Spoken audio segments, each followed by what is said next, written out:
know what we have in our class? A toy show.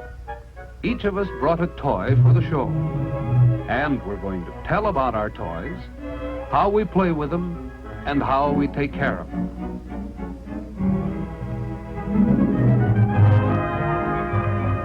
But first, we're going to hear a story about how we get toys and where they come from.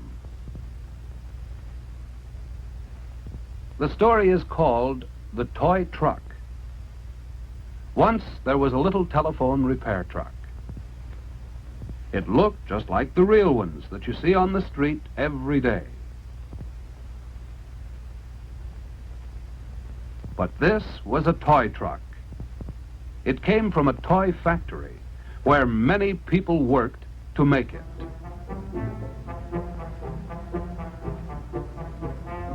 Watch how the parts of the truck are put together.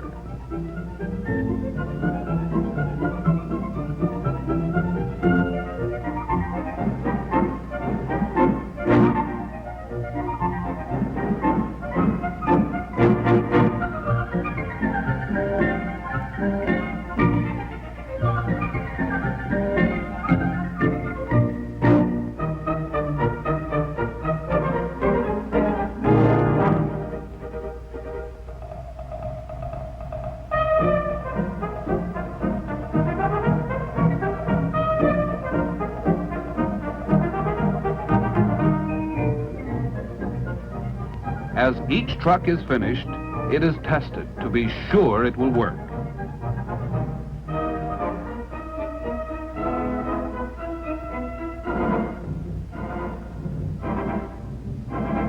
Many trucks are made in the factory, but one particular truck had a little spot of yellow paint.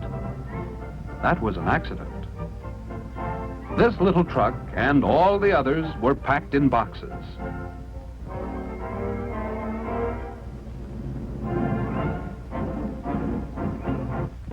Outside the factory, the boxes were loaded into a truck.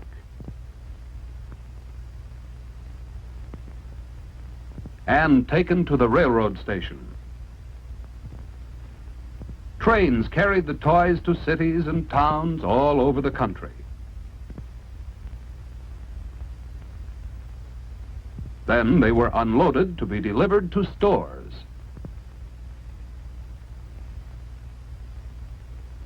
Think how far the toys have traveled, how many people worked to bring the toys here from the factory, and think how many people worked to make all the other toys in the store.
It's fun to go to the toy store where the shelves are full of toys. It's a wonderful make-believe land, just right for girls and boys.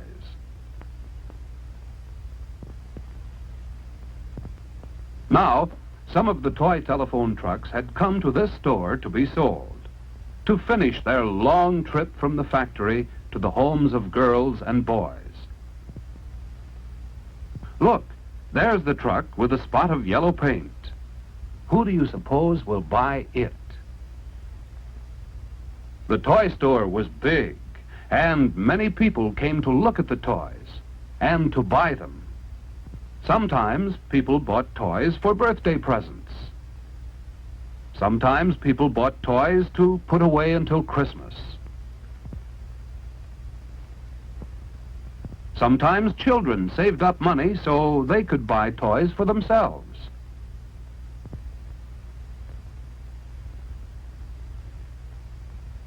Many people bought the toy telephone trucks until there were only 2 left. And soon, the only truck left on the counter was the one with the spot of paint.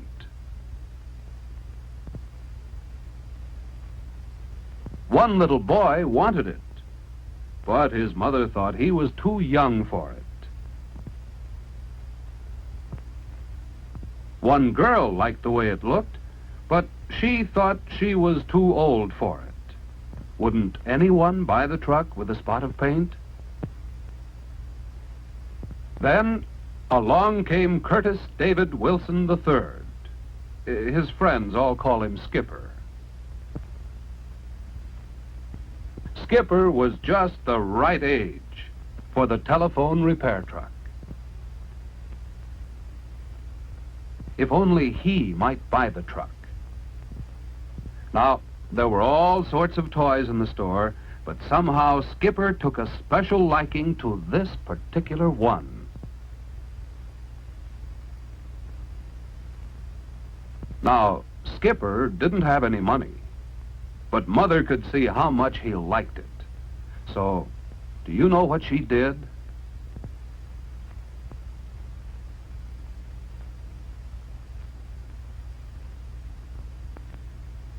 Yes, Mother bought the telephone repair truck for Skipper.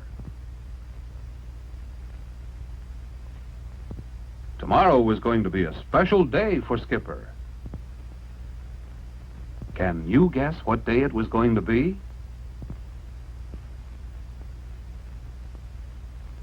Yes, Mother was buying the truck for a birthday surprise. And so, the little telephone repair truck with the yellow spot left the toy store with Skipper and his mother.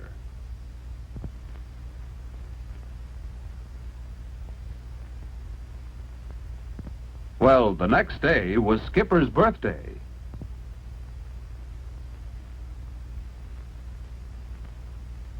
He was having fun playing games with his friends.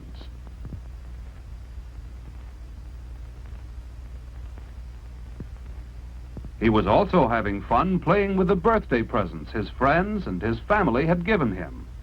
He was going to enjoy these toys for a long time. But there was one present Skipper didn't know about yet. Mother knew about it. Father knew about it. And we know about it too, don't we?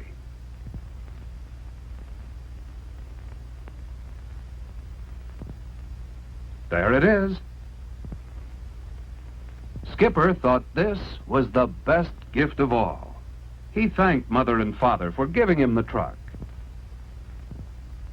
But we know that other people helped Skipper get his truck, don't we? The people who worked in the toy factory. The men who took the toys from the factory to the store.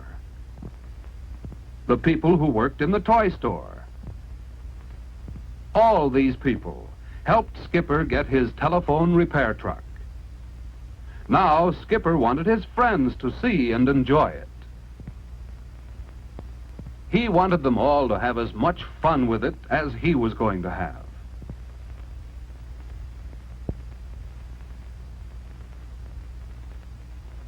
And Skipper was going to take good care of it, so it would last for a long, long time.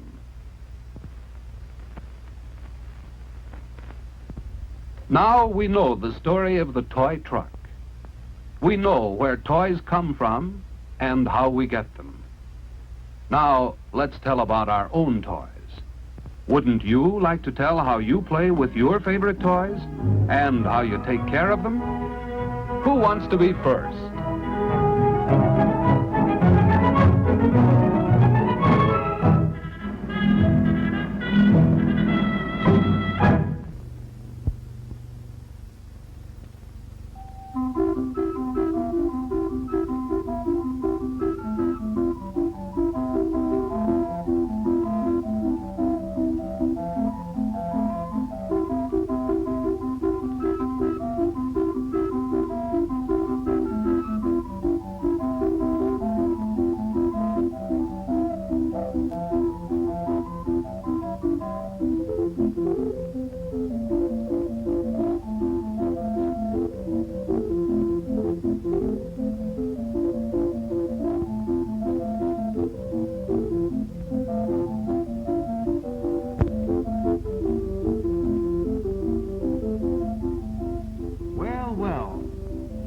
Mary Jane, and she's all ready for her first big date.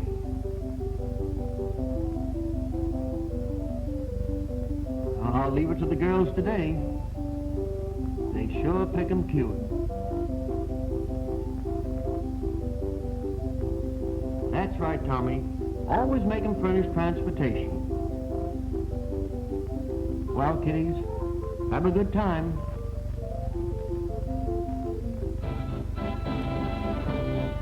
Kitty Paradise. Well, Mary Jane, here it is. Rides galore. Boats, airplanes, trains, merry-go-rounds, and they're all for you.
Why, that's a fine ride, isn't it, kiddies? Let's try it once more.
What now, kiddies? Look around. Pick one out.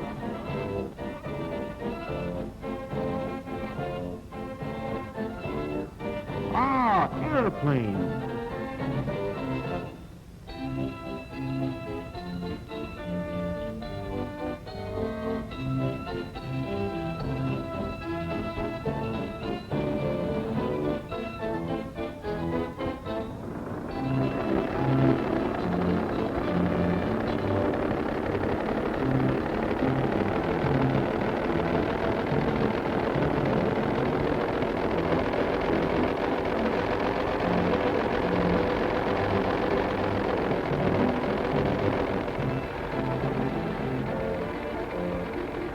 Looks like we have another Barney Oldfield here.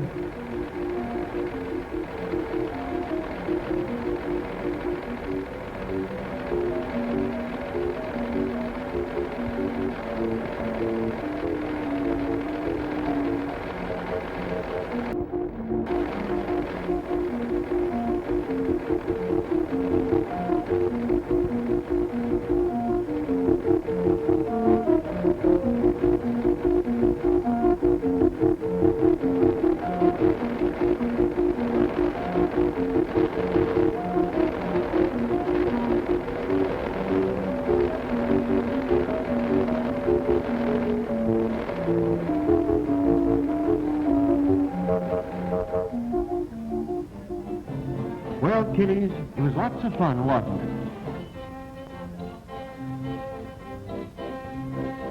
And now, home and off to bed. And beautiful dreams.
Held the makings of a wonderful meal.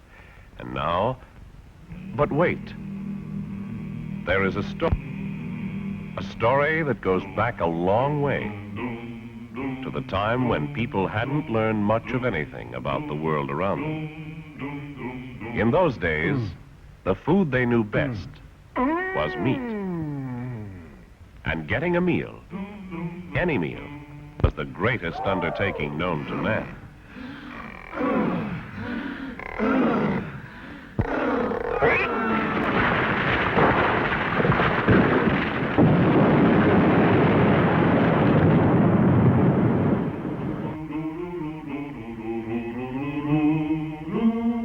The worst part of it was, they had to eat all they could at one sitting.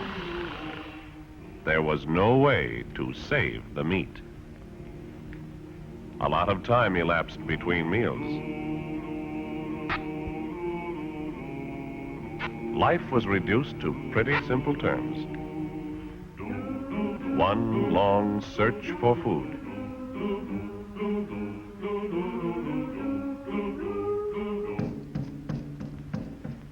One of the greatest discoveries came when people found ways of preserving the meat that represented life.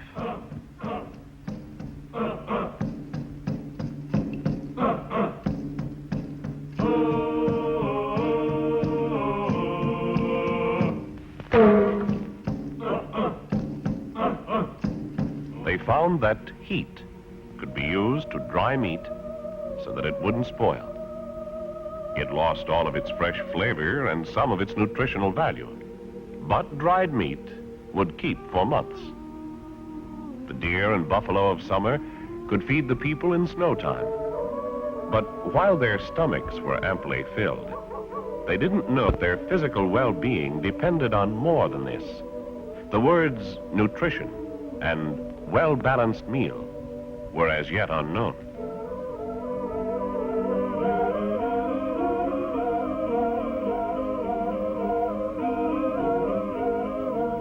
After thousands of years, methods hadn't improved much. Along the way, they discovered that salt would preserve meat. Unappetizing and low in food values though it was, the salt meat of those days enabled people to get around and explore the world.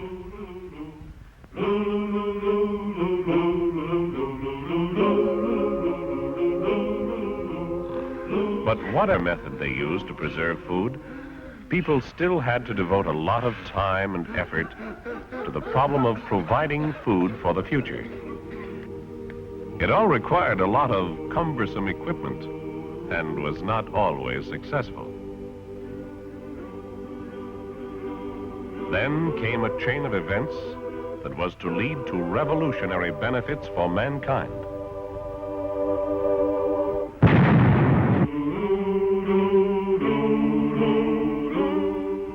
The year was 1809. Napoleon was out to conquer Europe.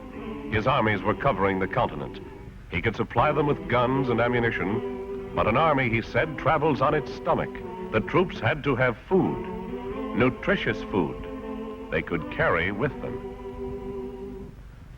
So the French government offered a prize for the best way to retain the qualities of appetizing, nutritious food in a portable container.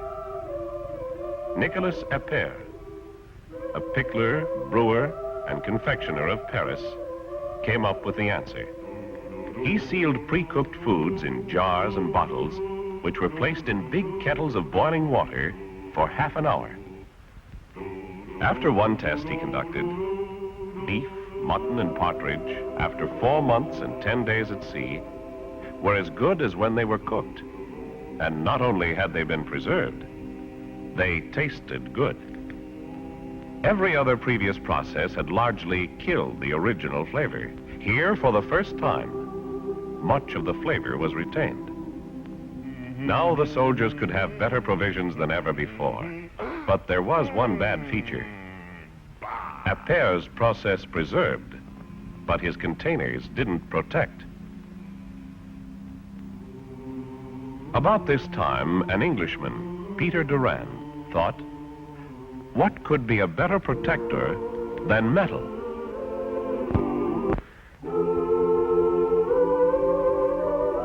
Now canning got underway with a container that packers could depend on. The crude, handmade cans were filled with freshly cooked meat.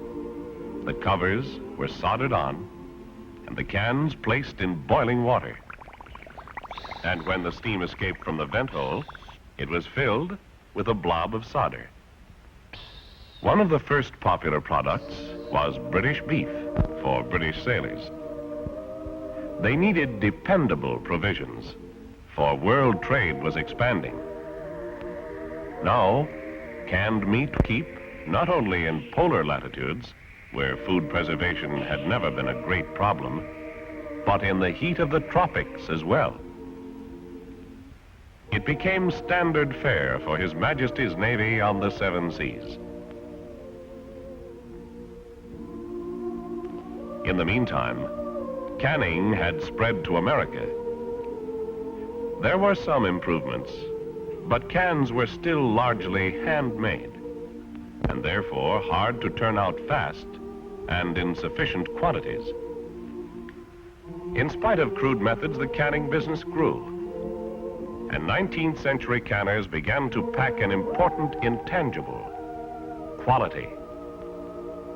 They came out with new products, improved containers, and the business continued to spread out, because by the turn of the century, American homemakers had found the key to economy, convenience, nutritional value, and goodness in meal planning. They first began to realize that long kitchen hours could be cut down, that a can of meat could provide the tasty main dish.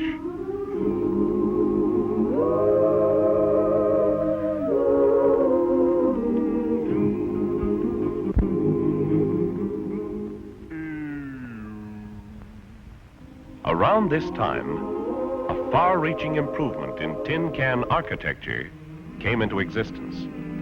An improvement that was to give great impetus to an industry and change meal preparation habits for everyone. This was the sanitary can. Sanitary because the full opening permitted washing of the interior before being filled with food. Developed down the years, it is the container that today fully protects and keeps foods delicious until you are ready to use them. Think how this would have changed the lives of the cavemen, or the Pilgrim Fathers, or even people in the earliest days of the canning industry, where a man with old-fashioned tools could turn out only a few handmade cans an hour. Now, with modern equipment, he can turn out hundreds of cans a minute. Because of mass production, the price per unit is reduced. More people buy. Higher production is needed to fill the demand. Increasing numbers of people are employed. And the cycle starts all over again with more money available to buy more units. The process begins with sheets of steel coated with a very thin layer of protective tin or specially developed enamel, or both. One machine, called the slitter, cuts these into body blanks.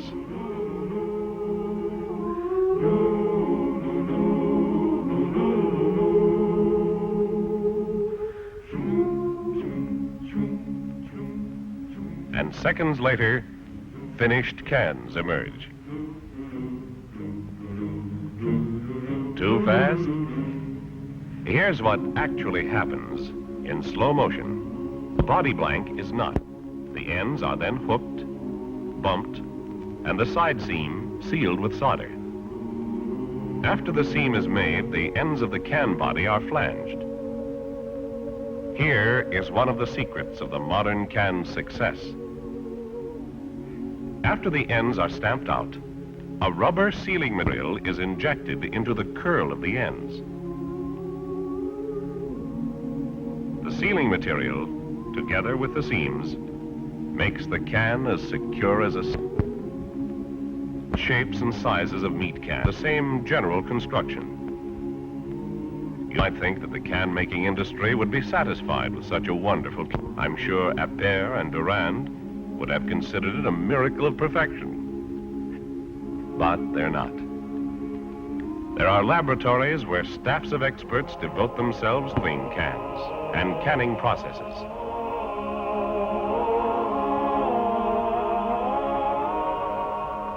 They strip sample cans to see how well they protect. They heat cans in oil baths, increasing the pressure inside the can far beyond their normal ranges to develop stronger side seams. They study ways of improving the sealing and coating materials. Researchers in these laboratories are never fully satisfied. They are looking for better ways to catch a flavor, to retain nutrition, to furnish greater protection. They are concerned about bringing you better and better meals. We saw the time when people were tied down, when they had to follow their food supply, when they had to go shopping with a bow and arrow, when the supermarket was a barrel of salt in the cellar. Now you can stretch out your hand and select meat for dinner, food that may have grown 1,000 miles away.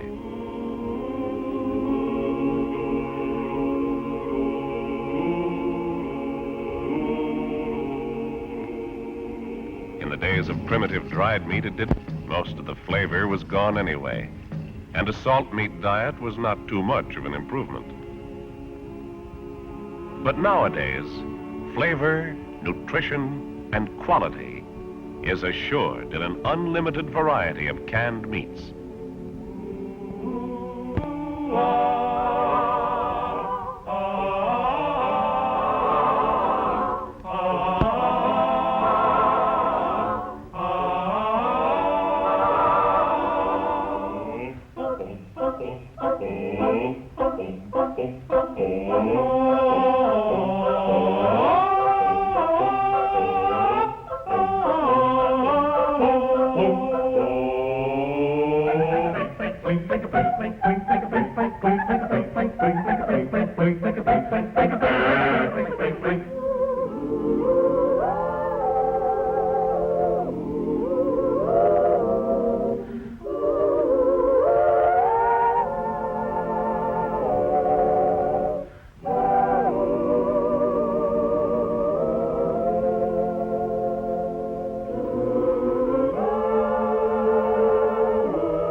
Is a story, one that tells the convenience, economy, and nutrition served from a can.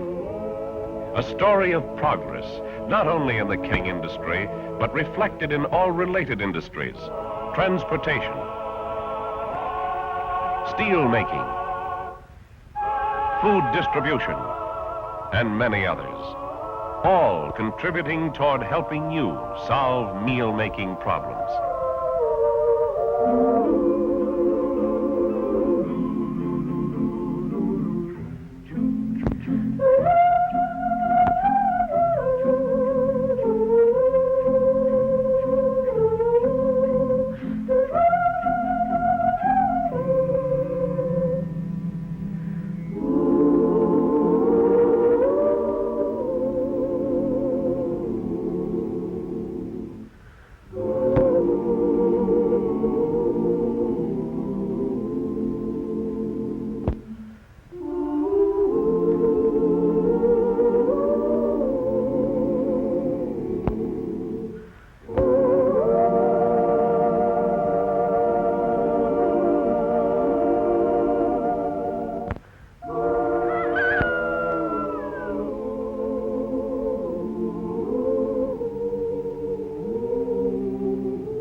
People of other days to whom food was such a... These would seem like miracle meals. But miracles are few and far between. While this convenience, economy, this supply of wonderful, nutritious, ready-to-eat meat is within your easy reach, whenever you need it, wherever you are. But this is not the end of the story. The rest is still to be told. Tomorrow, when the meat canners are ready with the dream meals they are working on today, the meals that will be the food of your future.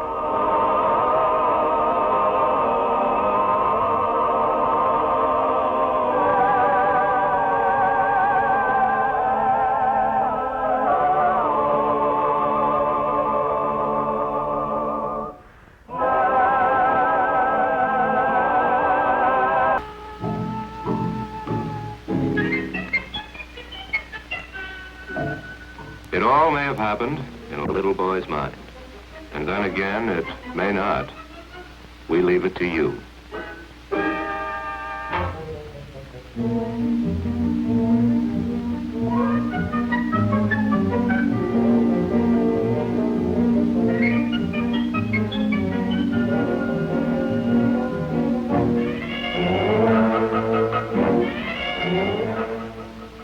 Willie? Willie? Here, let me have it. Honey, it's time for you to go to sleep now. Remember, Dr. Chadwick said that you're well enough to go to school tomorrow. Good night. Get a good night's sleep.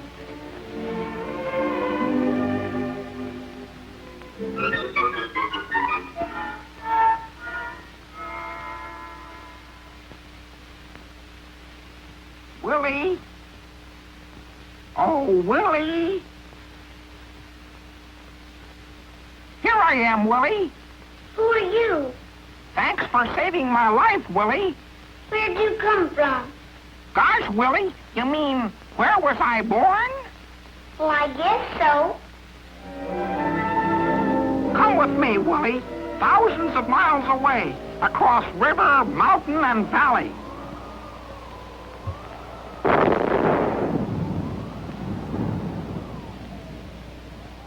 Come with me, Willie, all the way back to the forests of the South.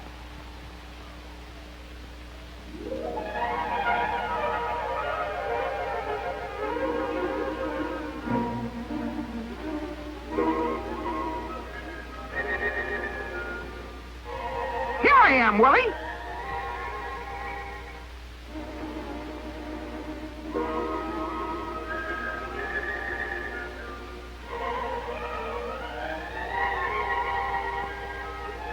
Here, Willie. Here. This is where I was born. You're not a paperback. You're a tree. That's what I'm going to tell you about. When we're ready to be harvested, along comes the woodsman. All through the southern forests, Willie, in pine and hardwood stands, cutting down trees for the pulp mills of the South. But only the trees that should be marked by the forester, Willie.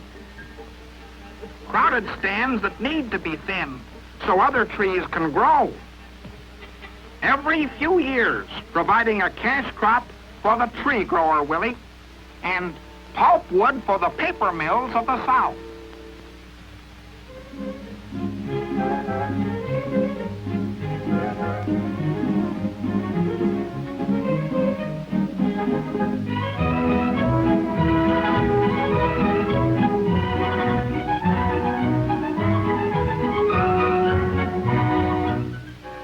Goodbye, Willie.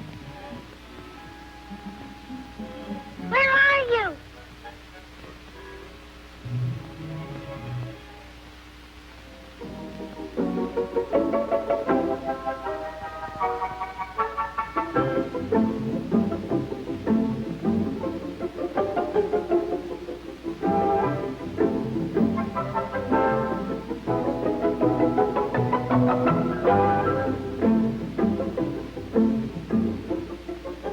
Now, children, could I have your attention, please? Tomorrow, I'd like each of you to have a little story prepared to tell your classmates. You may choose any subject.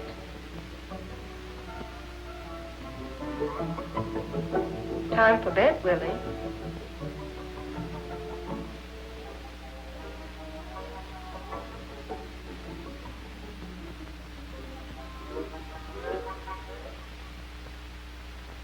The way he holds on to that paper sack. Isn't it a bit early for his bedtime? Are you sure he's feeling all right? Yes, his temperature's all gone.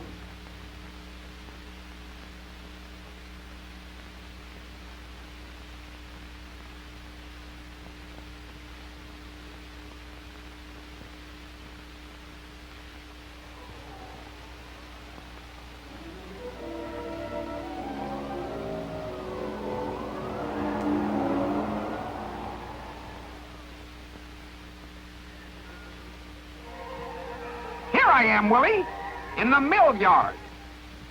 Here, Willie, right here. What happened to you then? Oh, a lot of things, Willie, more than a little boy can imagine. Let's go inside the paper mill. A whole series of processes take place, Willie, as we change from wood to pulp to paper. First, we go into the barking drum, where our skin is peeled clean. Then, into the chipper. Oh, ouch! Where we become tiny chips. Hey! please take it easy. Next, Willie, to the digester, the heart of the paper mill. Chemicals are added to separate out our fibers, where we're cooked. And when I say cooked, I really mean cooked. Yep, we're just cooked pulp when we come out. Then we're washed again and again. Screened. Beaten. Hey, ouch! Color and size are added to us, Willie, before we're refined. And now, 99% water, we're ready for the wet end of the Ford Rainier, or paper machine. Water is drawn off. Then, in these big rollers, we lose more water. And now, into the dry end of the machine, where even more water is squeezed out. In the calendar machine, we're ironed. And the winder winds us into big rolls. Well, Willie, you've just seen how paper is made. But remember, there are other processes to make pulp and paper for different paper products. Ever stop to think how many paper products there are, Willie? Newspapers, magazines, your school books, wrapping paper, packaging materials, stationery, cardboard, tissues, towels, etc., etc. Ever stop to think of what the world would be like without paper, Willie?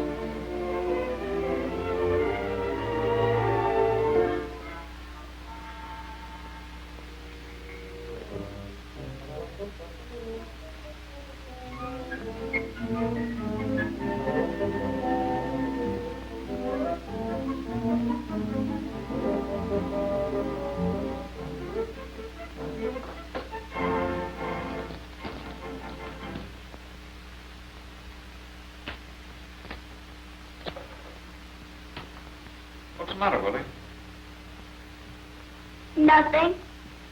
You know, Willie, every person in the United States uses over 380 pounds of paper each year. That's twice as much as in most countries.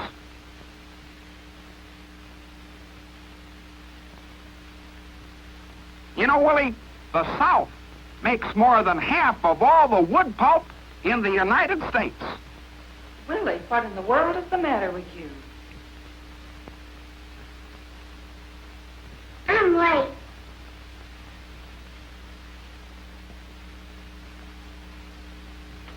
Ever stop to think what the world would be like without paper?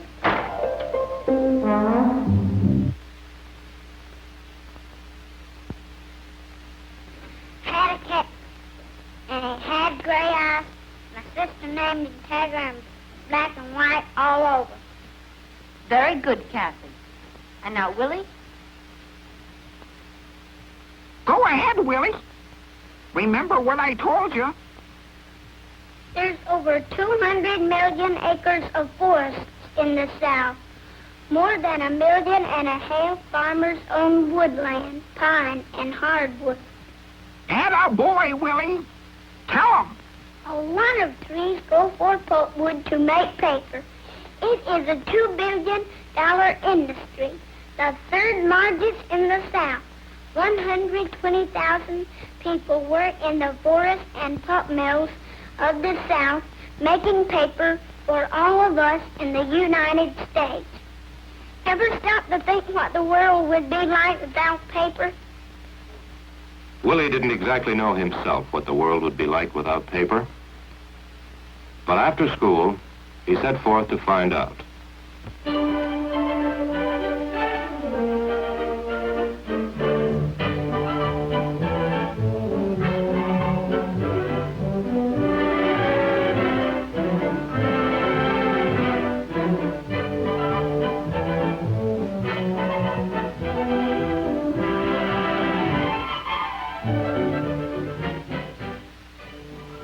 And soon, Willie discovered a whole new world of paper products.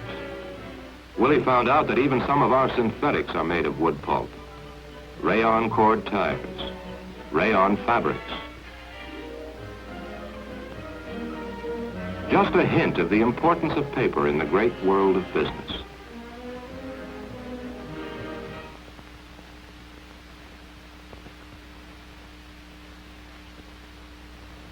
Willie, honey, where in the world have you been? Don't waste time, Ellen. Call Dr. Chadwick. The boy's sick again. It's got something to do with that paper bag. I just know it. Come on to bed, Willie. Like a good little soldier. You aren't feeling too well, are you, son? Take that paper bag away from him. Honey, it's just paper. Goodness, you'd think the world would come to an end. Hello, Dr. Chadwick?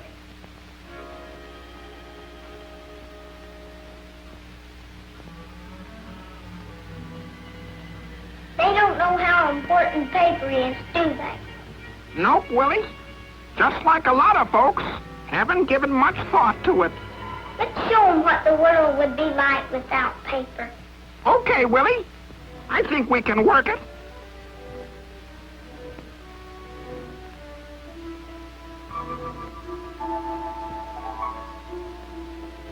And sure enough, in the morning, some strange things began to happen in Willie's home.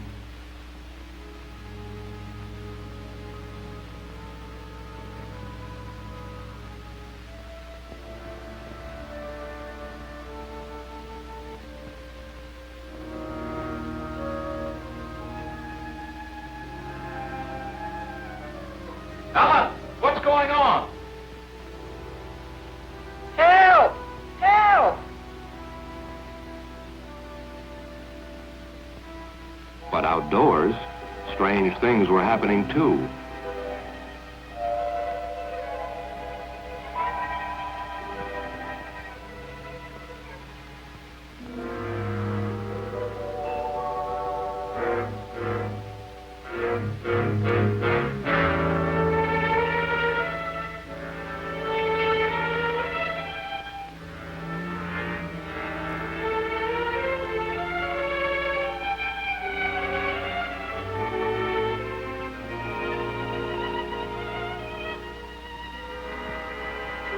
Meanwhile, a calamity had shaken the world of business.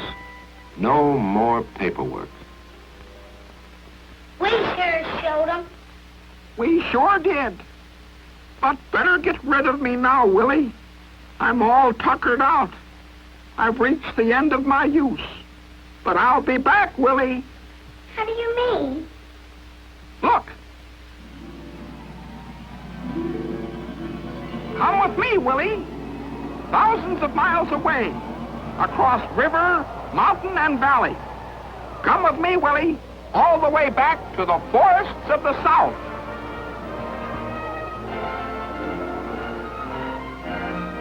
Here I am, Willie. Here, Willie. How'd you get there? Oh, I was planted by the farmer.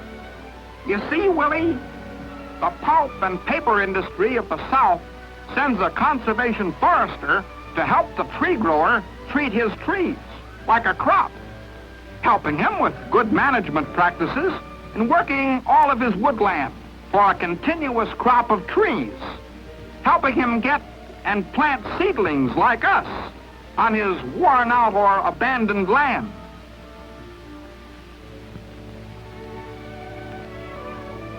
Marking his trees for thinning his pine or hardwood stand.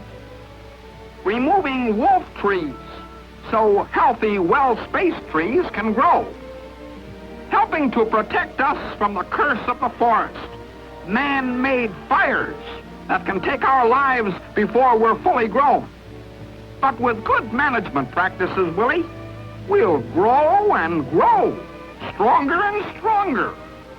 And remember, Willie, we mean pulpwood for the southern mills and profit for the growers' tills.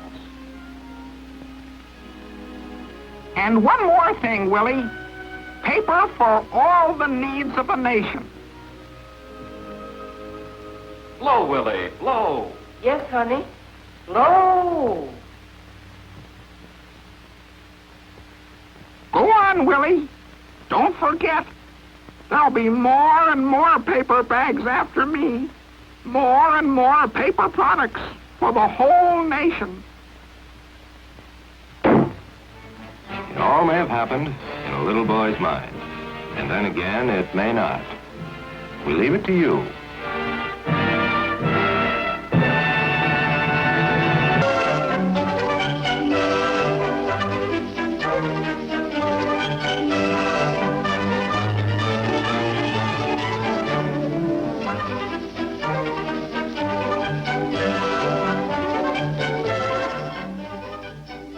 Play ball. It's a lot of fun, isn't it? Especially when you can bat as well as Bob. Bob's just about the best batter in the game, and all the fellows know it. They play deep when Bob comes up to bat. Jerry wishes he could do as well. He's watching to see how Bob does it. Look, without even thinking about it, Bob sets his feet so he can really hit the ball. He always stands this way, and he always holds the bat a certain way, and he always keeps his eye on the ball. Bob always bats this way, and so it's become a habit. Here comes the pitch. It's a hit. Boy, would Jerry like to make a hit like that. Who wouldn't? Look at Bob go. Come on, Bob. It's a home run. Well, now it's Jerry's turn at bat, but he's not the best batter on the team. In fact, they call Jerry an easy out. We can see why by watching how he bats. Jerry has batting habits too, but they don't help him very much, do they? And here comes strike two. And now,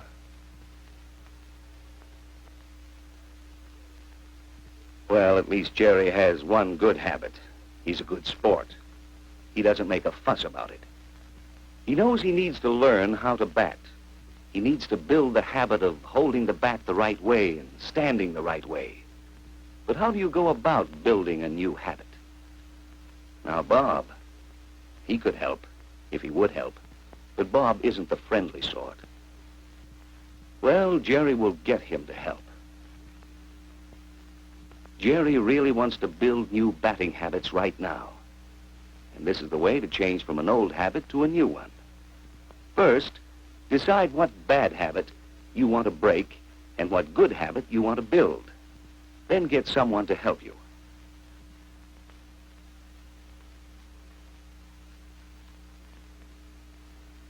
You'll need someone to catch you when you make a mistake.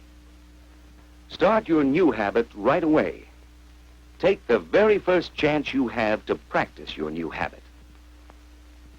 And with someone helping you, don't let yourself slip back into the old habit.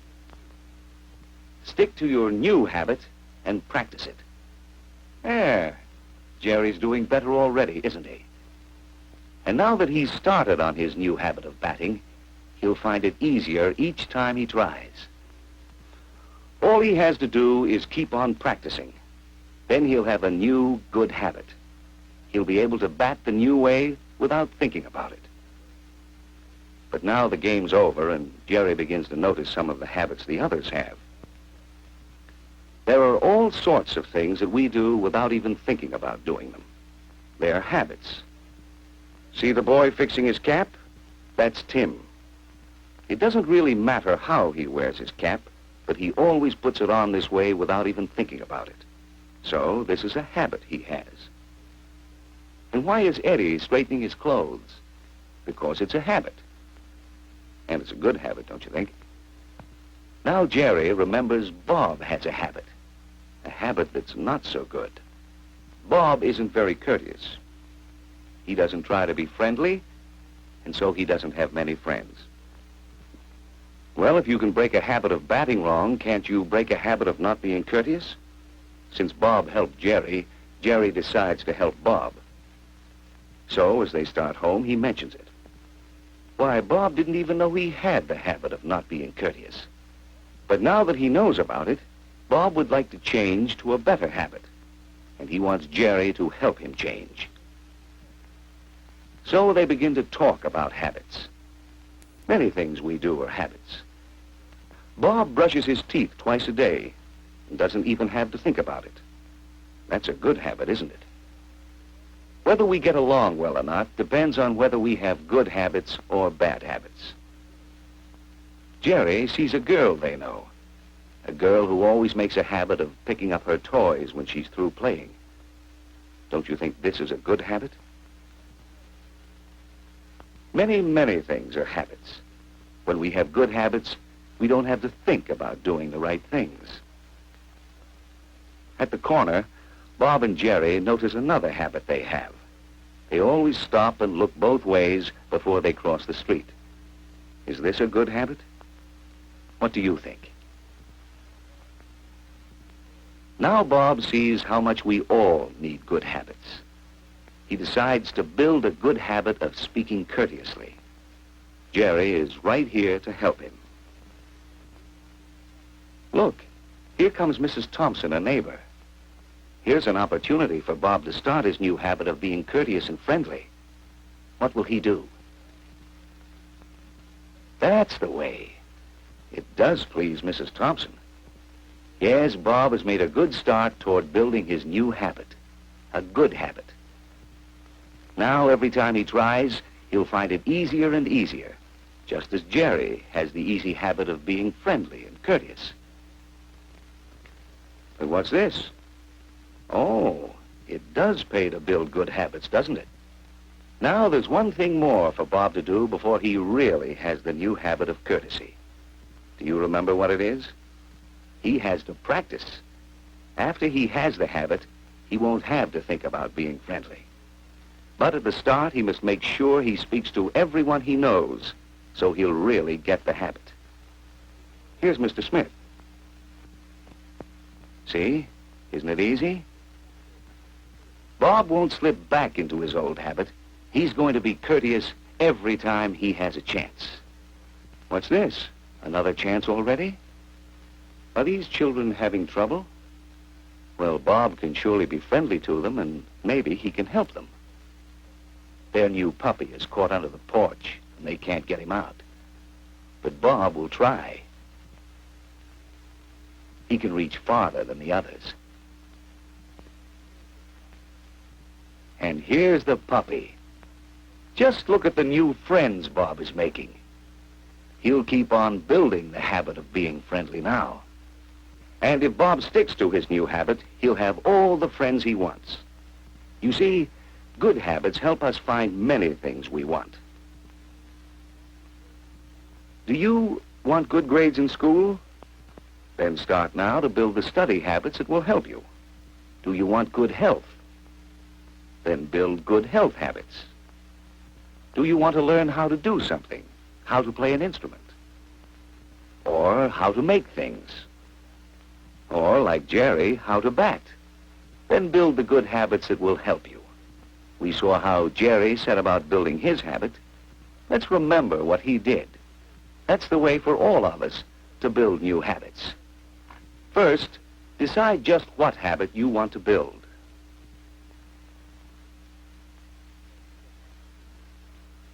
Then get someone who knows how to help you.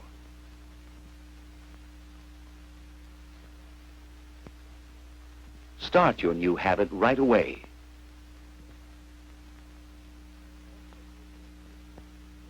Don't let yourself slip back to the old habit. Keep practicing your new habit.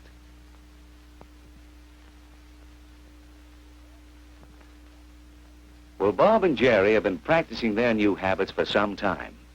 And here's another ball game. Who's coming up to bat? Must be an easy out. Why, it's Jerry. They don't know he has a new habit, do they?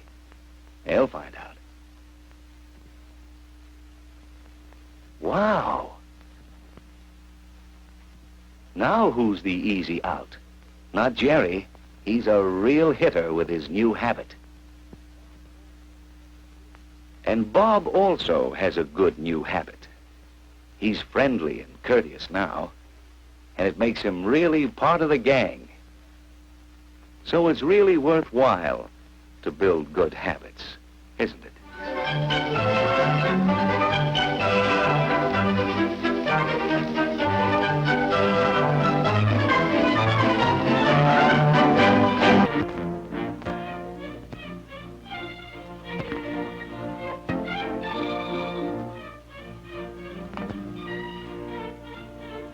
Photography is my hobby, and I married a camp director with a large supply of camp-happy friends. I think they're exploiting my skill, but I'm getting to like it. Even I recognize this as capers or camp chores. I'm supposed to ask you leaders if the counselor in this picture is supervising too much, too little, and why. Here the counselor has said, "Girls, it's time to make plans." Well, any plans I might make wouldn't be concerned with camping. However, these girls are 10 and 11, and many have never been to camp before. Did you notice the leader? She's giving a few hints as to what a girl can do in camp, and probably trying to arouse a bit of interest in her own special hobby. For example, hiking. The leader also directed an old camper, so she will help her tent mates carry on their planning.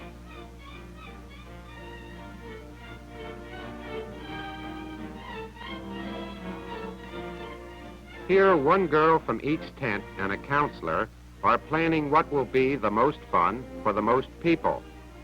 Sometimes planning gets done by the whole group, and then again, some things get done on the spur of the moment. Do you know why different ways are used with different groups? This may not look exciting, but I think it's one of the main reasons why kids go to camp. Imagine a youngster at home saying, "Hey, Mom, can I cut down a tree?" Or, "Mother, can we take some blankets and sleep in the park tonight?" As a lad, I used to take a couple of potatoes and go up into the woods, build a fire, and have nice charred potatoes for lunch. If my son did the same thing today, he'd probably be called a juvenile delinquent for starting a fire.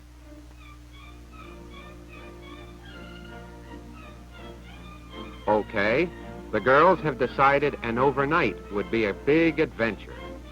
It's obvious you have to learn to make blanket rolls if you're going to sleep out, so this part is easy for the leader.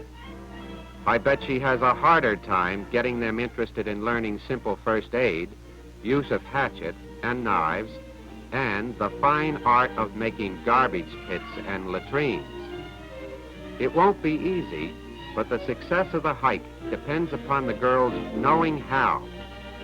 Right here I'd like to say, counselors are what make a good or a poor camp. This hike, for example, it's important to every single girl. It can be one of the most exciting adventures these youngsters have ever had, or it can be a nightmare. It's a mystery to me how a good leader gets a group to learn all the tricks they'll need to have fun. And what's more, to have them love every minute of it.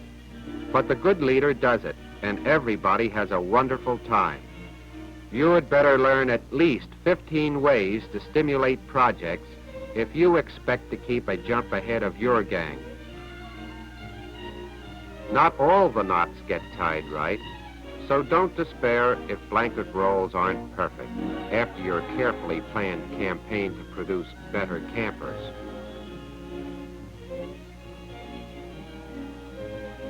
From what I've heard, there has never been a hike where someone didn't forget to pack the matches or the shovel. At least the forgotten articles here got remembered in time. Or did they? These look all right, but you'd better double check.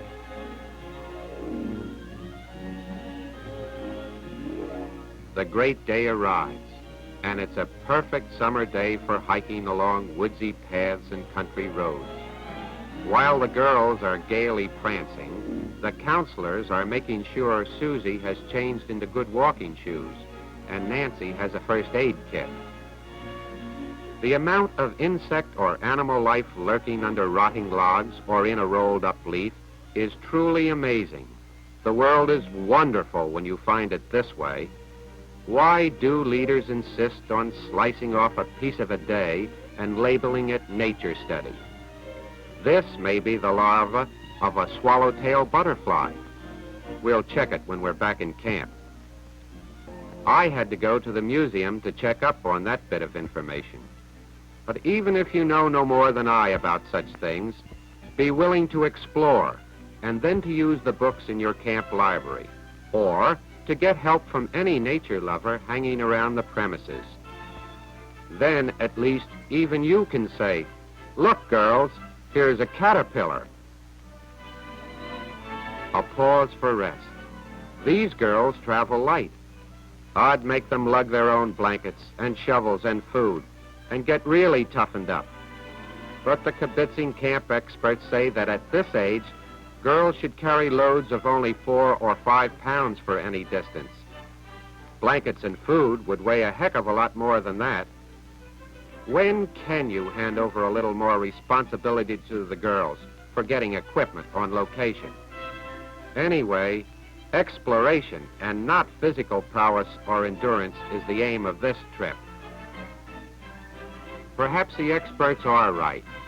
Carrying equipment wouldn't leave much energy to enjoy the clouds or to pick berries, and it would be too bad to miss these.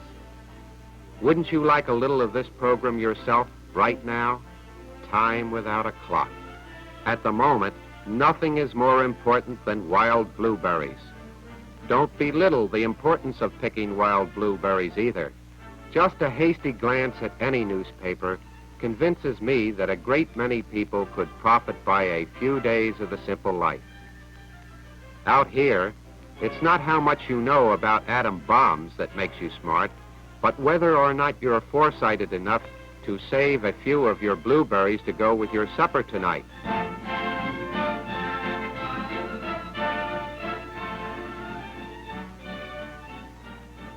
I've finally grasped the idea that campers are the true purpose of camp, not activities. For example, these kids haven't got neat notebooks of nature facts, but you watch. They're learning to keep their eyes open. You wouldn't be able to exhibit this to parents or to camp committees, but no notebook could possibly replace the thrill these girls will get. Now look, watch.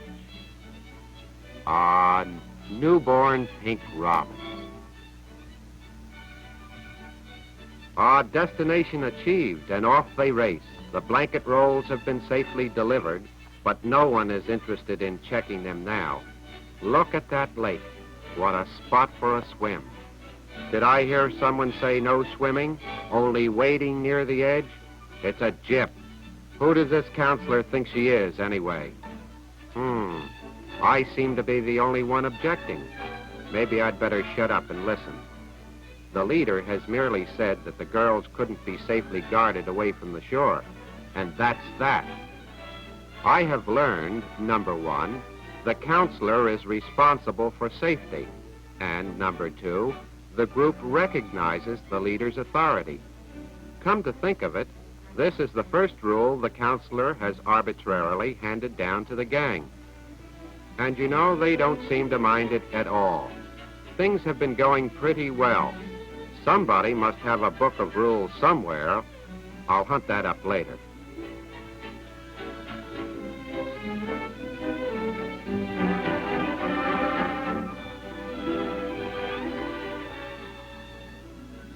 After that hike, everyone is probably starved. These little tin can stoves look like a good idea.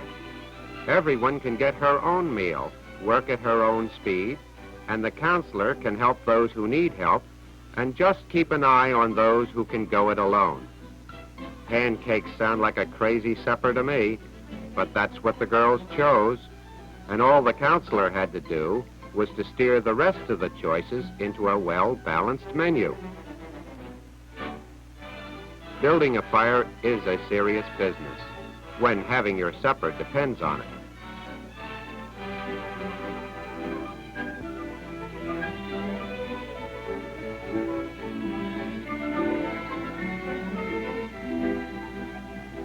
This, I suspect, is edible, providing you are a very hungry camper.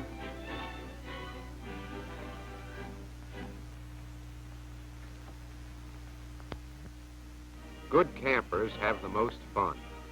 And what really interests me, they end up with the best pancakes. Here's our old camper again, reflecting all the ease and confidence that comes with learning to do things right. Not so long ago, I wouldn't have appreciated this little scene. Before choosing a camp for my daughter, I would have checked on the size of the swimming area and the number of special buildings for such activities as dramatics and crafts. But not anymore. Now I'd want to be sure everyone was more concerned with the campers than with the activities. It would be nice to feel that the little girl who burned her pancake would be able to make one like this the next time she tries.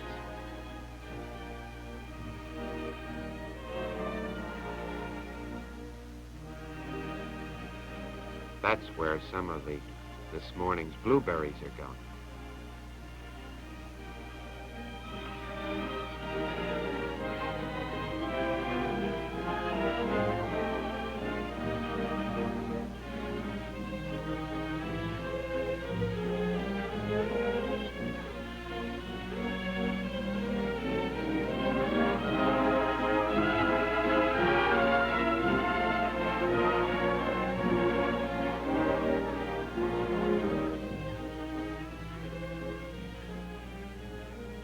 Now that is a pancake. You see those little black specks in there? They're not bugs, they're the blueberries.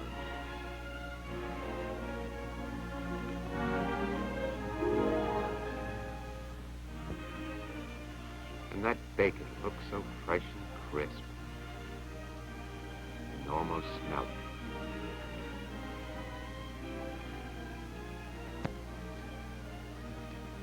And now the campfire is lit.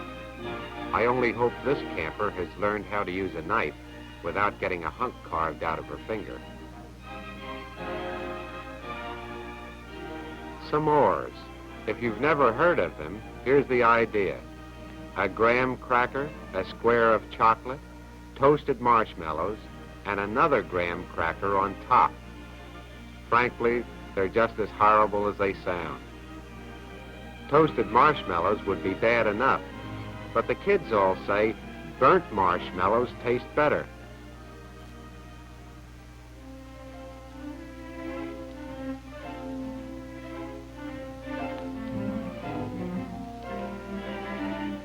A s'more for the leader, too.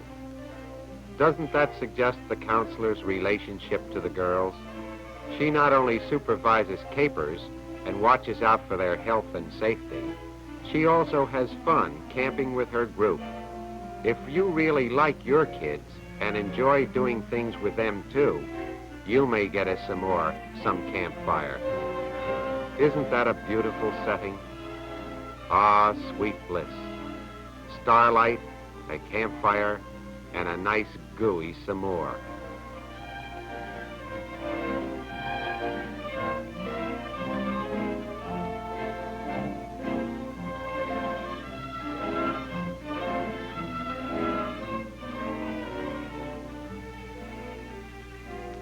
Ugh.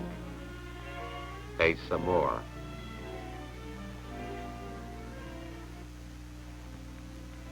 Bedtime. This field doesn't look too comfortable. I don't blame you, sis. It looks pretty lumpy to me, too. Say, this gal is ingenious. I guess she does know how to use her knife. There doesn't seem to be any cuts left over from getting her stick cut for s'mores or for these branches for a mattress.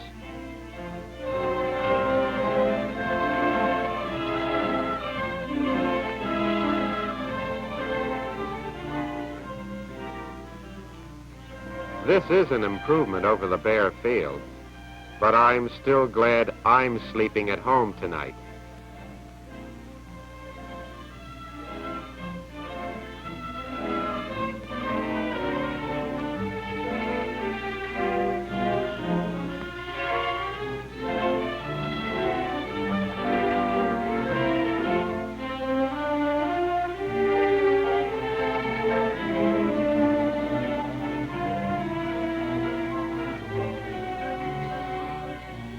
Uh-oh, look at this.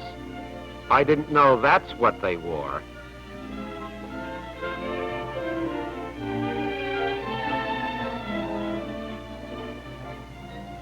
This juniper bush does look nice and springy. But say, don't some of the needles get in the bed too?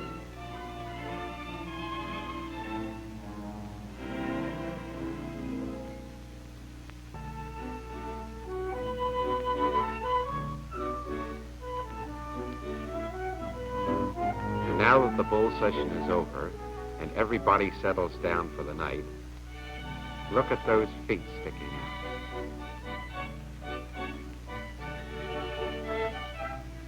Wouldn't you love to tickle them?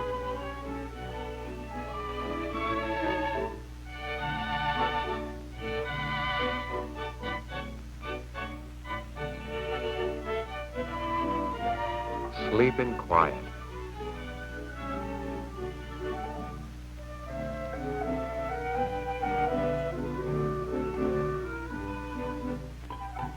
What's this?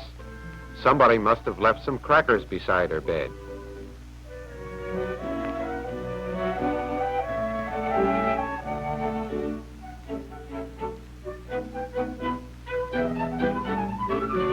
Funny-looking old fellow, isn't he? You know, he looks like an uncle on my wife's side of the family.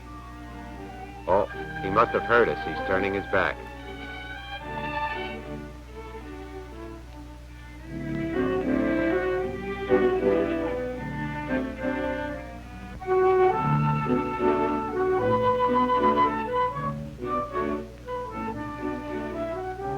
Take a good look, sis. You don't see them this close very often. And be careful not to brush away friend Raccoon's footprints. You'll need them as evidence tomorrow morning. No one will believe you. Everybody is fast asleep. Good night.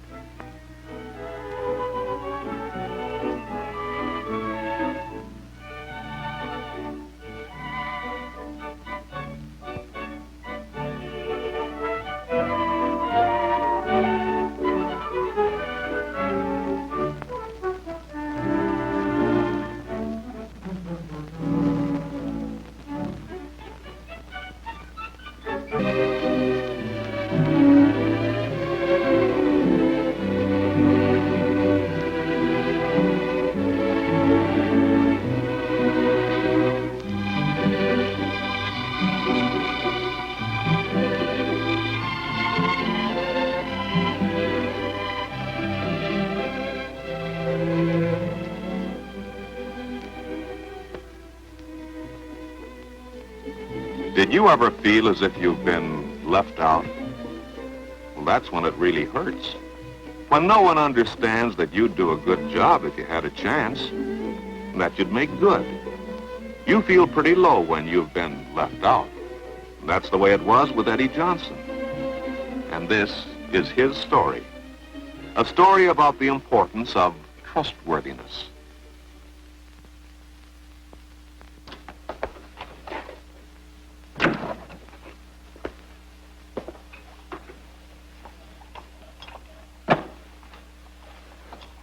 Well, hi, Eddie. Oh, Dad.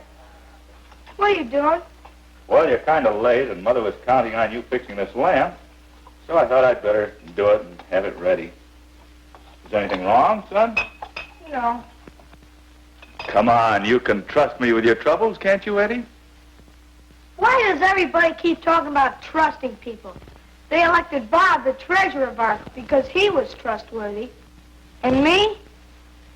They put me on the cleanup committee. I wouldn't have stolen their money. What's all this about being trustworthy? Wait a minute. It can't be that bad. Let's start from the beginning. Tell me what happened. Well, I've been in our hobby club for about 3 years now, and I wanted to be treasurer. I should have been, too. But at our meeting today... And this is Eddie Johnson's story. The story of a boy who had his heart set on being treasurer of his club. Of course, there wasn't any real reason for Eddie to be elected, but like most of us, he just hoped. He hoped someone would nominate him. But whose name do you think they thought of first? Bob West. one of Eddie's best friends. Jim Small was nominated too. And Mary Burns. But Eddie? Well, no one even thought to mention Eddie. And you can't nominate yourself, even when you want the job. So before Eddie knew it, the nominations were closed. And when the voting was over, Bob had won. They said he was elected because he was so trustworthy. Why should they think of Bob as trustworthy and not Eddie? Well, I'm not going to do any work in the cleanup committee. Why should they say he's trustworthy, Dad? What's being trustworthy got to do with being a treasurer? Well, Eddie, a treasurer certainly must be trustworthy. But being trustworthy is pretty important to all of us and almost everything we do.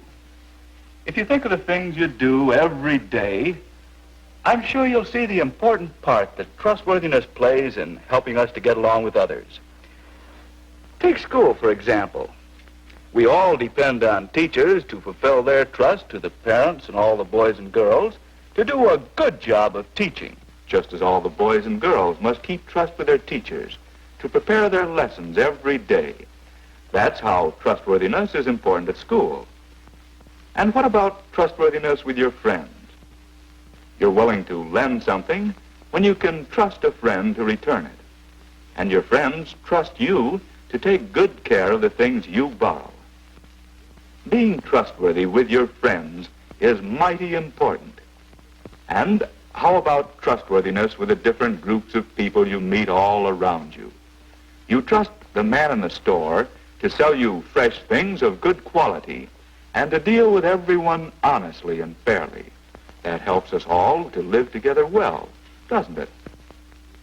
So, trustworthiness with groups is important too. Even in the home, trustworthiness makes it easier to get along. But I've never taken anything that I shouldn't have or robbed anyone.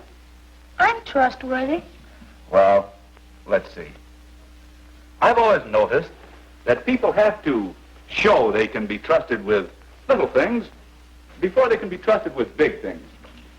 Just like, well, doing what you say you will. Like fixing the lamp, for instance? Yes, fixing a lamp, for instance.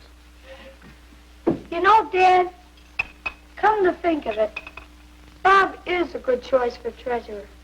I can see where he has proved his trustworthiness. I was just remembering. Just remembering. Remembering that Bob shows he can be trusted to do little things. You can always be sure, for example, that when he says he'll prepare a class report, he'll stick to it and do a good job, even when it might be more fun to do something else. That's not a very big thing, but it has helped make Bob known for being trustworthy. At the charge-out desk, Bob helps out at regular times, and he always remembers to be on the job when he's supposed to. Being on time may seem a little thing, too, but it's another important way to show that you're trustworthy. And everybody knows that Bob has had experience handling money and keeping accounts. People are willing to trust someone who has proved he can do the job. Yes, all these little things have given Bob a reputation for always keeping whatever trust he accepts. People do trust Bob. He deserved to be treasurer, all right. But how can I learn to be trustworthy, too? Well, by showing that he could be trusted in little things, Bob was trusted in big things, too. Perhaps that's the way. That's what I'm going to do. I guess being trustworthy is pretty important. And I'm taking that job on the cleanup committee. Good, it works. Yeah.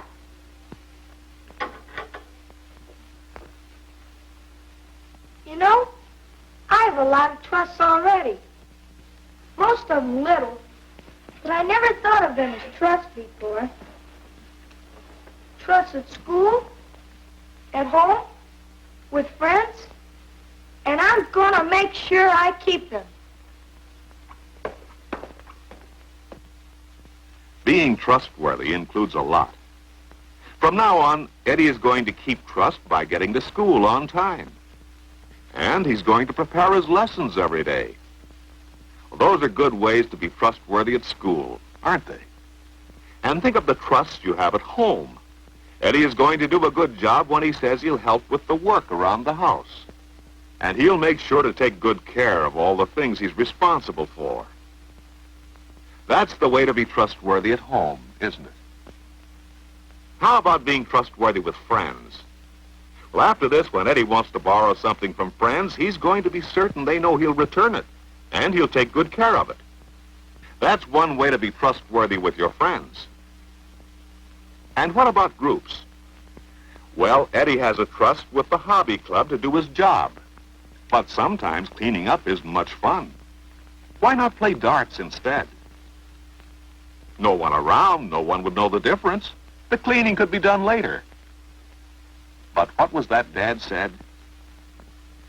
People have to show they can be trusted with little things if they want to be trusted with big ones. That's right. From now on, Eddie can be counted on to keep his trust with groups. That's the way a good group keeps going. Each member must keep trust.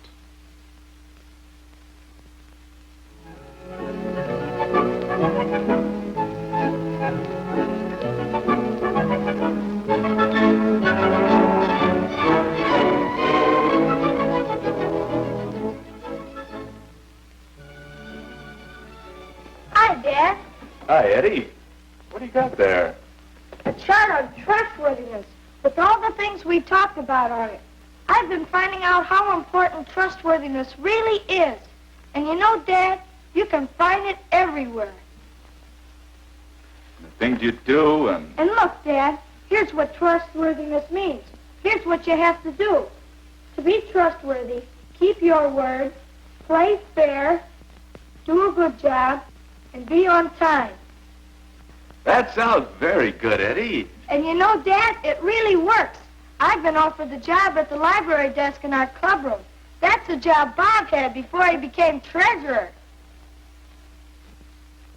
Well, that's how Eddie Johnson learned something about trustworthiness.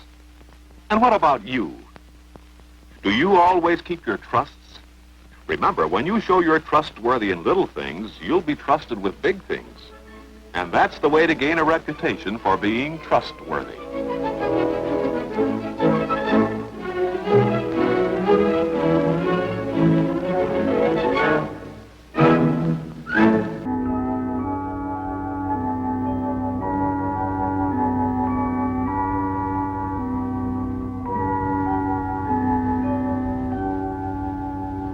Oh, hi, kids. Here's a riddle for you to solve. Not an ordinary riddle, but a very special one. Because the right answer may save your life someday. Are you ready? What is it that a friendly stranger can sometimes be a terrible danger? Do you know the answer? We do. My name is Gabby. And this is my, assistant, Pat. Your assistant? Now, just a minute, young lady. If I didn't pull your string, you couldn't even open up your mouth. Yeah, I guess you're right, Pat. Pat and I are really a team. She pulls the string, and I do the talking. In other words, she's the muscles, and I'm the brains in this act. Gabby! Something tells me I better start using my brains on our riddle before Pat uses her muscle on my, other end. Don't tempt me. Have you guessed the answer to our riddle yet, kids? Why is it that a friendly stranger can sometimes be a terrible danger? Give up? Well, the answer is... Wait a minute, Gabby. Before you tell the boys and girls the answer to this riddle, don't you think you ought to make sure they all know what a stranger really is? After all, we do have some little friends out there. They all know what a stranger is, don't you, kids? You don't? Hey, I got an idea. Let's see what kind of detectives you are out there. I want everybody to close their eyes. And when I count 3, open them again. And see how many strangers you can spot. Ready? 1, 2, 3. Ouch! Uh-oh. Somebody didn't close their eyes. Come on now, let's try it again. And please, no cheating this time. It's not very comfortable all squeezed in here like this. Ready? Close your eyes. Hey, you two back there with the freckles. 1, 2, 3. Ah, that's much better. For a minute, I thought I was really stuck out there. All right, now, kids, let's go on a stranger hunt. This looks like a good place to start. Here come 2 friends of mine on their way home from the school playground. They always meet lots of people on the way. Let's go with them and see if you can spot which people they meet are strangers. Come on. First, there's this nice-looking man. Children have seen him many times, parked outside the school gate. He always smiles and says hello. They think that he's probably waiting for his own little girl or boy. What do you think, kids? Is he a stranger?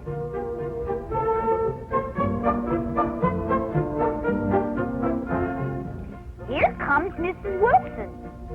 Her boy Jimmy goes to school with our friends, and she works in the PTA with their mothers. Is she a stranger?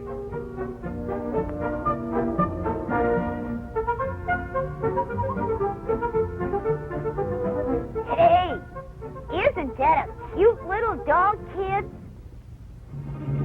Oh, this must be the little dog's master. Our friends have never seen this man before. He says that he's just moved in the neighborhood. Seems real nice, doesn't he? Don't think you're going to have any trouble figuring out if he's a stranger or not.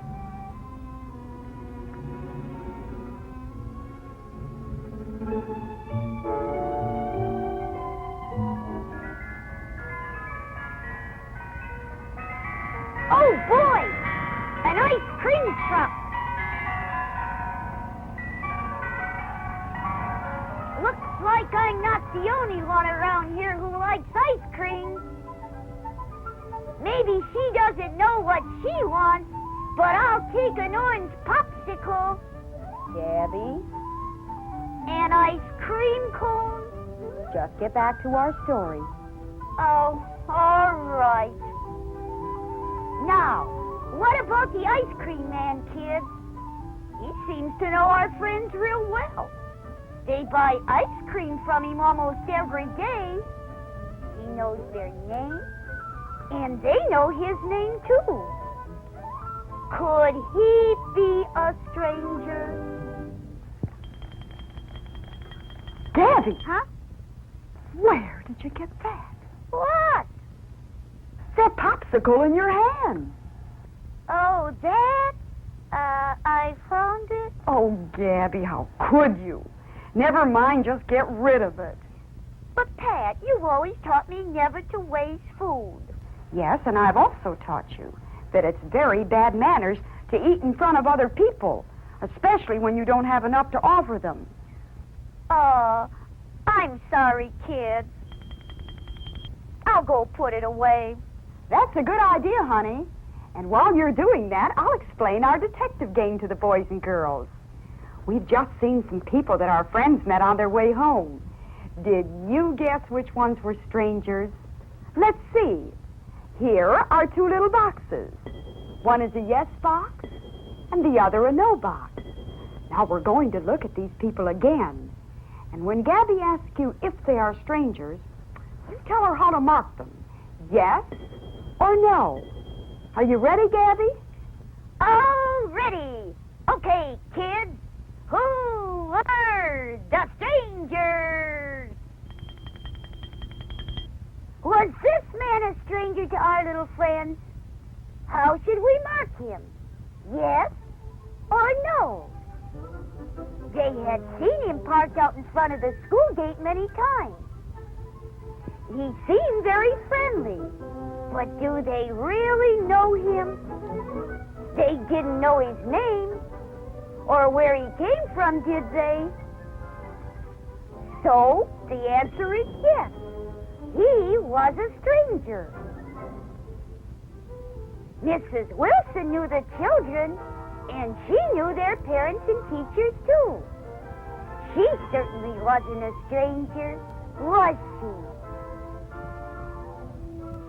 And I know you got this one right. After all, everybody knows that a person we've never seen before is a stranger. But what about the ice cream man? Our friends saw him almost every day. They knew his name, and he knew theirs. You certainly wouldn't say he was a stranger. Or would you? When you really think about it, what did the children know about this man? Did they know his family or where he lived? They didn't know the answer to these very important questions, did they? So you see, he really was a stranger after all. Sometimes it's hard for boys and girls to know who is a stranger and who isn't. Well, you can see a person many times, and they may be very nice, but they can still be a stranger. Seeing someone often doesn't always help us to get to know them better. To help you understand what a stranger really is, Gabby's worked out a rule, which we hope you will remember. Right, Pat. Kids, this is one time when it's best to let a grown-up be your guide. So here's my rule. Anyone your mom and dad or teachers do not know, no matter how often you may see them or how nice they may seem, is still a stranger. And as you will see later on, you should treat them like a stranger. Now that we all know what a stranger is, don't you think that you ought to get back to that riddle, Gabby? Pat, you took the words right out of my mouth. That's funny. I always thought I was the one that put them in. Very funny. I thought so. Will you do me a favor and just pull the string around here? I'll make the jokes, all right? All right, all right. Gabby, that's enough. All right. Gabby. So I said, well, I don't need you. You what? You heard it. You said it. Are you finished, Giggles? Uh-huh. Then I can go on? Yes, dear, go on. It's just that it's hard for me to talk when you're giggling like that. Oh, I'm sorry. Because you see, you're just not that good a ventriloquist. All right. Stop it and sit up here. You're impossible. I am not. I'm Gabby. Can I go on? Yes, dear, go right ahead. Before I give you the answer, kids, here's a clue to our riddle. Can you tell by looking at strangers if they are good or bad? Most people are good. They love children, and they wouldn't do anything in the world to hurt them. But there are some people in this world that are sick. Oh, not with the measles or the mumps or anything like that you can see. No, these people are sick inside their heads. They get things all mixed up. They don't seem to know right from wrong. And they do bad things. And they even hurt boys and girls. Which brings us back to my question. Can you tell just by looking at a stranger if he's a friendly person who loves children? Or if he's one of those sick people who could hurt you? Let's see if you can. We're going to look at two men now. One of them is a dangerous stranger. Let's see if you can tell which one. Here we are.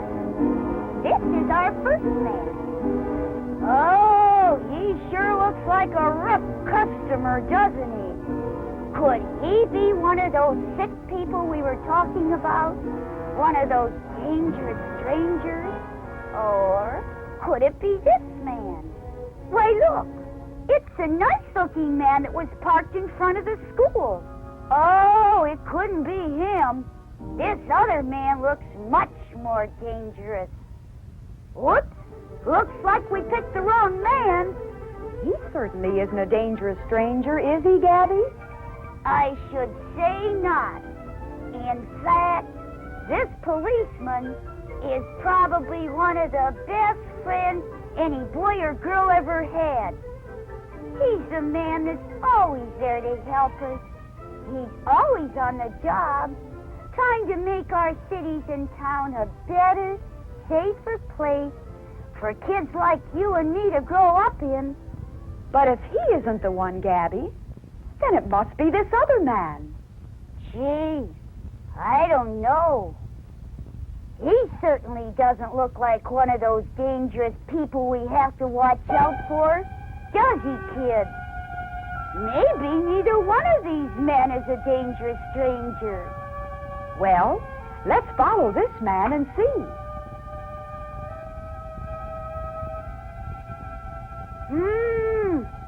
He's calling that little girl over to his car. I wonder what he wants.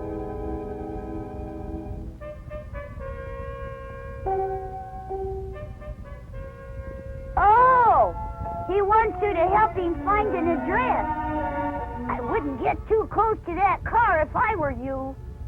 You don't know who this man is. Uh-oh. Now he wants you to get in his car and show him the place he's looking for. I don't like the looks of this. What's he doing now? He's offering her some money. Don't take that, little girl. That's being smart.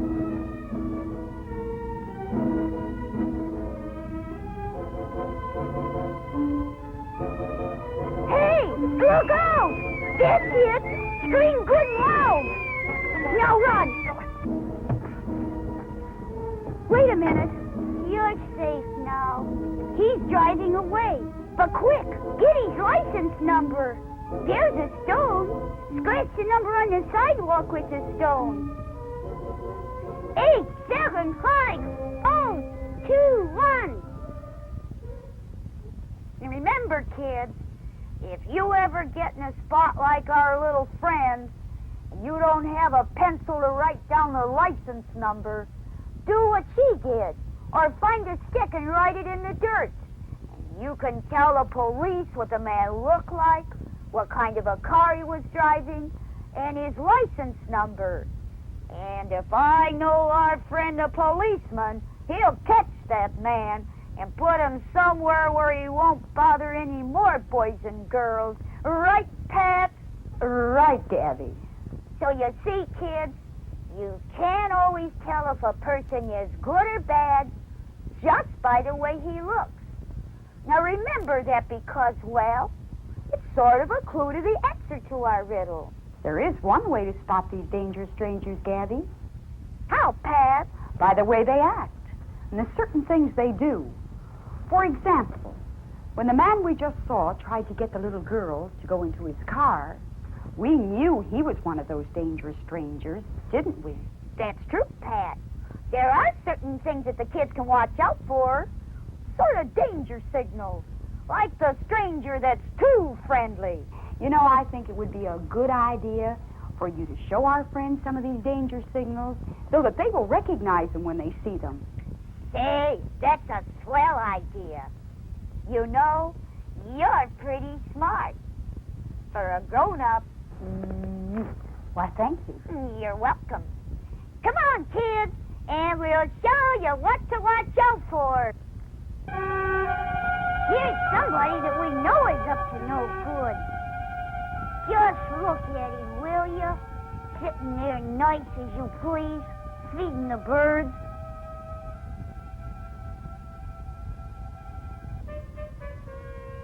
Uh-oh. Don't go near him, little girl. He may look very nice to you, but take it from me, he's not. Right, kid? Let him keep his old peanuts. You just stay away from him. No! Go back!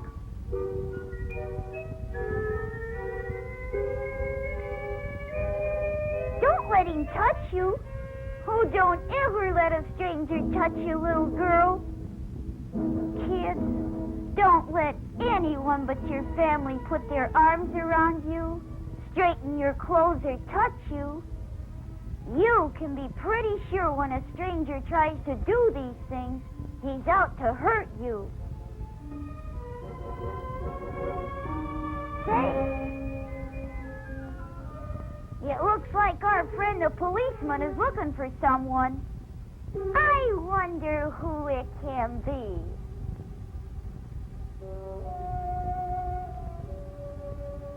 Here's a boy who's really looking for trouble. Kid, this silly boy could meet one of those dangerous strangers. Yes, there is one place that they like to hang around. And that's public restrooms. That's right, Gabby. Smart boys and girls use restrooms when they have to, but they finish quickly and never stay to play. Hey, fella, I think you better find another place to play. And fast. Yes, sir. Public restrooms are no place to play. These two girls know the rule for selling things door to door, whether it's Girl Scout cookies or Christmas cards. Never go alone, kids. Always go with a friend. And never go into a stranger's house either. Stay outside, where it's safe. And boys and girls, if you're home alone or babysitting, never let a stranger come into the house. That's right, Pat. As you see, sometimes we can spot these dangerous strangers by the way they act or the certain things they do. But many times we don't find out until it's too late.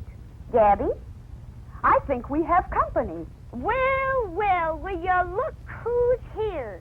There's one dangerous stranger who isn't going to be bothering any boys and girls from now on. Right, Officer Jones? Right, Gabby.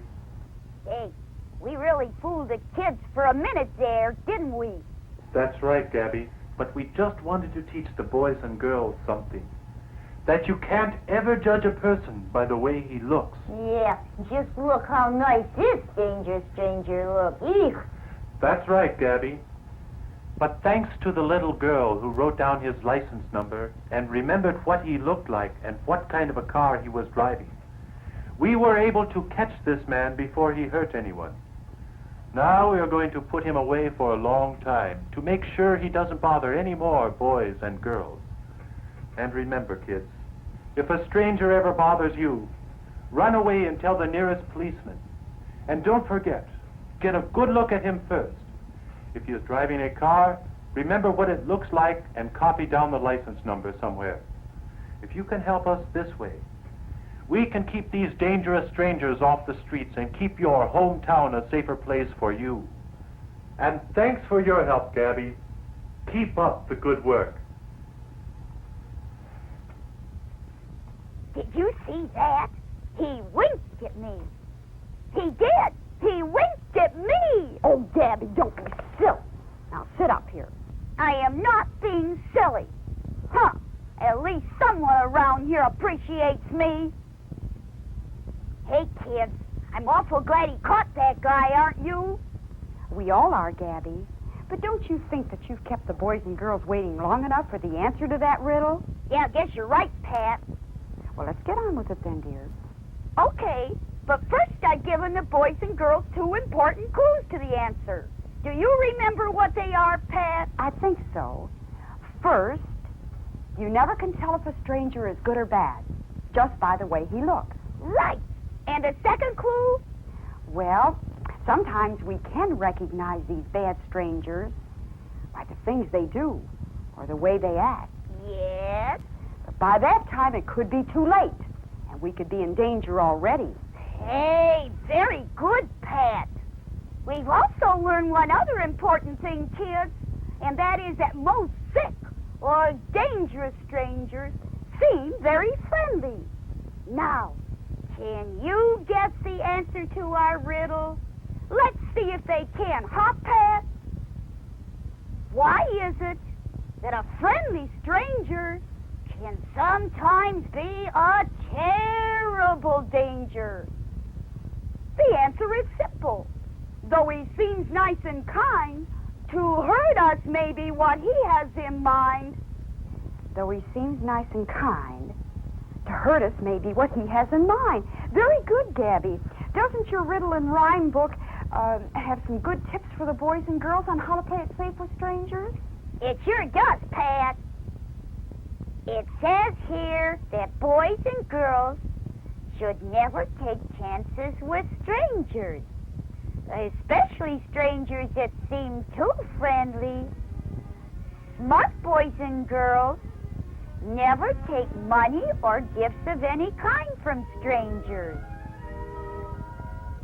And smart boys and girls never let a stranger straighten their clothes, put their arms around them, or touch them in any way. Smart boys and girls never get into a stranger's car. In fact, they never go near a stranger's car. Hey, remember what happened to that little girl who was going to help that man find an address? She was lucky. You might not be that lucky. Smart boys and girls never play around public restrooms. And smart boys and girls never take shortcuts through deserted alleys. And never take shortcuts down lonely streets. The few minutes you might save certainly isn't worth the trouble you might find in these places. Smart boys and girls always go directly home after school unless they have their parents' permission to go somewhere else. In fact, boys and girls, you should never go anywhere without first telling your folks where you are going and how long you will be. This way, if you ever do get into trouble, they'll know about it quickly enough to help you. Now we've come to the end of our book, and it's time for Pat and me to say goodbye, boys and girls. Remember our riddle, remember our rhyme. Stay safe and happy, and have a good time.